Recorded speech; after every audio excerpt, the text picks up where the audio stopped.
Bob Masters, the co-chair of the Working Families Party, and he joins us in the studio tonight. Hi, Bob. Thanks for coming by. Hi, Liz. So you and the Working Families Party, which is a labor-backed organization, right, are proposing this sort of alternative revenue generator in an effort to jumpstart the budget talks, which are at this moment completely stalled, correct? So why don't you give us just a brief overview of how that works? The premise is very simple. Wall Street has rebounded fantastically from the crisis that they found themselves in 2008. They've done so because we, the taxpayers, bailed them out to the tune of, it's hard to measure, several $1 trillion. Their profits have bounced back quite remarkably, over $60 billion, triple their previous record. They've paid themselves $20 billion in bonuses, which essentially we financed. And so given the crisis that's facing the people of New York State, given the choices that the legislature is facing right now, we feel it's only appropriate that Wall Street chip in and do its share. And this is temporary. It's a 2-year tax that would sunset, and it's on bonuses that people received, that Wall Street people received. But there is no distinction, actually, between TARP-funded bonuses, which is to say the federal bailout money that funded Wall Street's comeback, and non-TARP-funded bonuses. This is just sort of an everybody who got a bonus gets taxed, correct? I mean, our view would be that none of these people would be making any money had not the American taxpayers invested literally trillions of our taxpayer dollars in helping them to get back on their feet. Okay. So how is this, explain to me how this is not actually a sort of millionaire's tax in sheep's clothing, because that was an effort that you pushed, correct? The Working Families Party pushed successfully last year, although the governor was not a big fan initially. Right. And then subsequently it was put in as a revenue generator, and it's doing okay. I think perhaps in the beginning not as much as was coming in as they originally thought, but there are people who say, much as they said about the millionaire's tax, people like the governor, Mayor Bloomberg, for example, who is himself quite wealthy and so therefore would, but doesn't make money from Wall Street, but did make money from the millionaire's tax, say these people vote with their feet. You know, why tax people who are here who could take their money and go somewhere else, like Connecticut, for example, or wherever? You know, first of all, we're taxing people where they work, and so, you know, relocating to Connecticut, you know, they're still paying New York City taxes. But you could take those jobs and put them somewhere else. You could conceivably. I think the spectacle of Wall Street, after having been massively bailed out by the American public, racing away to Connecticut or to New Jersey or someone else to avoid their social responsibility to the rest of the American public, to the New York State taxpayers, would be pretty embarrassing. And the one, you know, piece of evidence that we have that this won't happen is that the British government imposed a far more stringent bonus tax on the City of London, on the financial institutions there, and nobody's moved.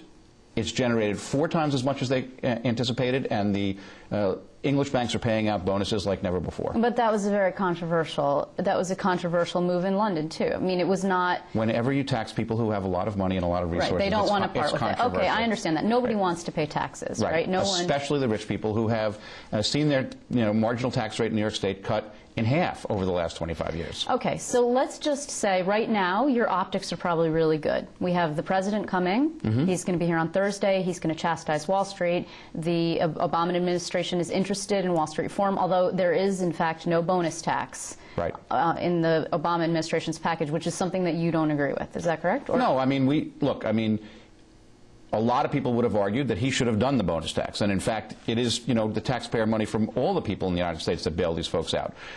You know, we feel like we have an opportunity here to try to rectify the imbalances of the past couple of years. I mean, you know, this incredible profiteering that's taken place, and try to help the people of the state of New York. You know, what Obama does or does not want to do is kind of beyond the scope of our concern. Okay, your support right now in the legislature, not huge. 21 people showed up, lawmakers, 16 from the Assembly. That's from all Assembly Democrats, I assume, the Republicans not big on taxes. 5 from the Senate. That is not anywhere near enough to pass. So what are you going to do here in terms of getting some support? Well, I think we have to continue to talk to legislators, because when you make the argument to them, when you say these trillions of dollars have bailed these folks out, and now they've paid themselves these enormous bonuses, and you're being forced to choose whether or not you want to lay off teachers or cut pre-K or close hospitals or deliver tax relief to hard-pressed property tax payers across the state, the fundamental fairness, you know, emerges pretty clearly. So I think, look, I think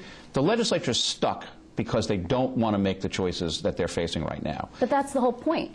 This is actually a political year. So what you guys are asking is, hey, lawmakers, please tax the people who give you money. These are the people who contribute to political campaigns. People on Wall Street, people who make money. Last year it was millionaires, people who made $250,000 and more. This year it's people who got bonuses. Some of those people write big checks. It's a huge political year. How can you ask them to do this? You know, I think that's a question that you should ask some legislators. I mean, it seems to me pretty simple in a certain sense, right, that you're going to inflict what amounts to tax increases, right, in terms of property tax increases, in terms of cuts, in terms of fees, on the vast majority of people in the state, while you're going to hold this group harmless. That seems like bad politics as well.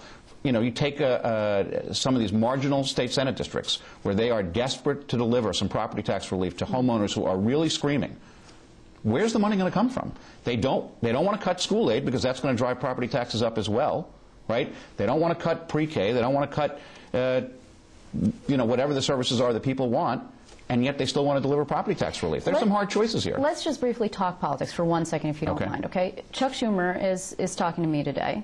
Very interesting. You actually endorsed him, first statewide endorsement early. Of course, he has almost no primary opponent, Randy Credico, who's a drug law reform activist. I don't think you were probably going to go there. It wasn't a reckless decision. No. Okay. So, but he accepted your endorsement, and the party is actually still being investigated by the U.S. Attorney's Office. You guys are starting to make a lot of noise. For a while, you were a little bit under a rock. You were hunkering down. You were not saying anything. Now you're out and about. Do you have some indication from the U.S. Attorney that things are going well in that? The U.S. Attorney doesn't, first of all, I'm not very involved day to day in that I have my day job as the political director of the communications workers. But having said that, the U.S. Attorney, I don't think, is the kind of institution that signals or communicates or, you know, gives a semaphore or something like that to let us know what's going on. But you must be feeling pretty good, or you wouldn't have endorsed a guy who is the senior senator of the state of New York. You wouldn't be pushing. We are confident that we are going to be fine, and we are going to continue to do our work because we think that the issues that we are working on and the campaigns that we hope to work on are critical to the people of New York, to the working families of New York. I assume also you're going to be endorsing Andrew Cuomo should he run for governor. Well, we have a process. We have a state convention in the beginning of June. There'll be a discussion and a debate.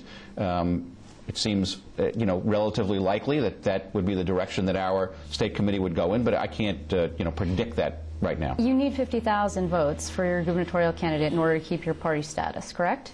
Do you want him in the race so you can start campaigning for him? You know, I have no direct line to the Attorney General. He's taking his own time, making his own decision. We would love to get going on the races that matter this year. We're very concerned about the state Senate. We're concerned about a lot of these congressional races. So we've got a lot of things that we're looking at. Obviously, retaining the ballot line, doing well, is very, very important to us this year as well. Okay, thanks very much. I really appreciate your time, Bob Master. Thank you. Bob Master, he is the co-chair of the Working Families Party. It's good to see you. Thanks. Good to see you. Thanks. Take care. Okay.